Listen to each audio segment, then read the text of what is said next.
Cailloux dans le ciel. Le cycle de l'Empire. Tome 3. d'Isaac Asimov.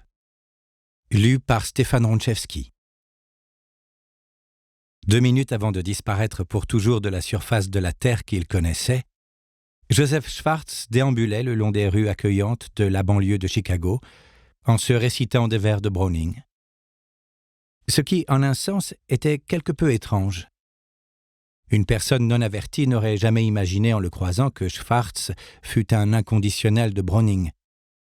Il ressemblait trait pour trait au personnage qu'il était. Un tailleur à la retraite, manquant entièrement de ce qu'il est convenu aujourd'hui d'appeler culture générale. Et cependant, doué d'une grande curiosité, il avait énormément lu, et cette boulimie intellectuelle lui avait fait acquérir des aperçus dans pratiquement tous les domaines du savoir. Doué d'une mémoire exceptionnelle, il n'avait rien oublié de ce qu'il avait appris. Ainsi, par exemple, il avait lu 2 fois Rabbi Ben Ezra de Browning dans sa jeunesse, et bien entendu, il connaissait cette œuvre par cœur. Une grande partie du poème lui demeurait obscure, mais depuis quelques années, les 3 premiers vers chantaient dans son cœur. Et ce jour-là, un jour d'été de l'an 1949, plein de soleil et de lumière, il se les récitait dans son for intérieur. Vieillissons ensemble. Le meilleur encore est à naître. L'apogée, la raison d'être de tout ce qui a été vécu. Schwartz était profondément d'accord avec le poète. Après les dures années de sa jeunesse européenne et les difficultés qu'il avait connues aux États-Unis où il avait émigré, la sérénité d'une vieillesse confortable était une plaisante perspective. Il avait une maison, il avait un peu d'argent, de quoi se retirer. Ce qu'il avait fait. Avec une femme en bonne santé, 2 filles bien mariées, un petit-fils pour réjouir ses dernières années en ce bas monde, les plus délectables, quelle raison aurait-il eu de se plaindre ? Bien sûr, il y avait la bombe atomique et toutes ces discussions quelque peu choquantes sur l'éventualité d'une 3e guerre mondiale, mais Joseph Schwartz croyait en la bonté intrinsèque de la nature humaine. Il n'imaginait pas qu'il pourrait y avoir un nouveau conflit. Il ne concevait pas que la Terre pourrait assister une seconde fois au déchaînement de la fureur de l'atome.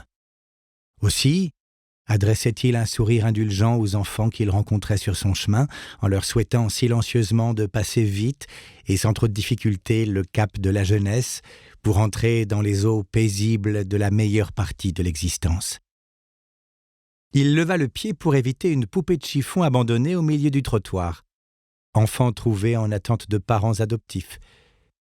Il ne l'avait pas encore tout à fait reposé par terre quand, dans un autre quartier de Chicago, était installé l'Institut de recherche nucléaire. Là aussi, les gens avaient peut-être une opinion quant à la valeur essentielle de la nature humaine, mais c'était à leurs yeux des théories dont ils ne se vantaient pas, puisque l'on n'avait pas encore inventé l'instrument susceptible de mesurer quantitativement l'être humain.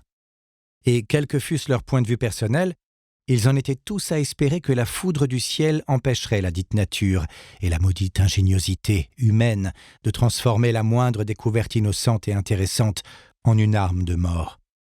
Et pourtant, le chercheur atomiste qui, en dépit des tiraillements de sa conscience, était incapable, aiguillonné qu'il était par sa curiosité, de renoncer à des travaux susceptibles d'anéantir la moitié de la Terre, eut sans hésiter risqué sa vie pour sauver celle du plus falot de ses contemporains. Ce fut la luminescence bleuâtre scintillant derrière le dos du chimiste qui attira l'attention du docteur Smith. Il la remarqua en pénétrant dans le laboratoire dont la porte était entr'ouverte. Le chimiste, un jeune homme d'humeur folâtre, sifflotait tout en inclinant une éprouvette graduée contenant une solution volumétrique. Une poudre blanche flottait paresseusement dans le liquide où elle se dissolvait sans se presser. C'était tout. Soudain, l'instinct qui avait ordonné au docteur Smith de s'arrêter net le poussa à agir. Il se rua à l'intérieur de la pièce, s'empara d'une règle métallique et balaya d'un seul coup tout ce qui se trouvait sur le bureau. Il y eut un sinistre sifflement de métal en fusion. Une goutte de sueur glissa le long du nez du docteur Smith. Le chimiste contempla d'un air hébété le sol cimenté sur lequel les éclaboussures métalliques s'étaient déjà solidifiées. Il en émanait encore une forte chaleur. Que s'est-il passé ?» demanda-t-il d'une voix mal assurée. Le docteur Smith haussa les épaules. Il était secoué, lui aussi. « Je ne sais pas. Ce serait plutôt à vous de me le dire. Qu'est-ce qu'on fabrique ici ?»« Rien, » répondit le jeune homme sur un ton plaintif. « Ce n'était qu'un spécimen d'uranium brut. J'effectuais un dosage électrolytique au cuivre. Je ne comprends pas ce qui a pu se produire. »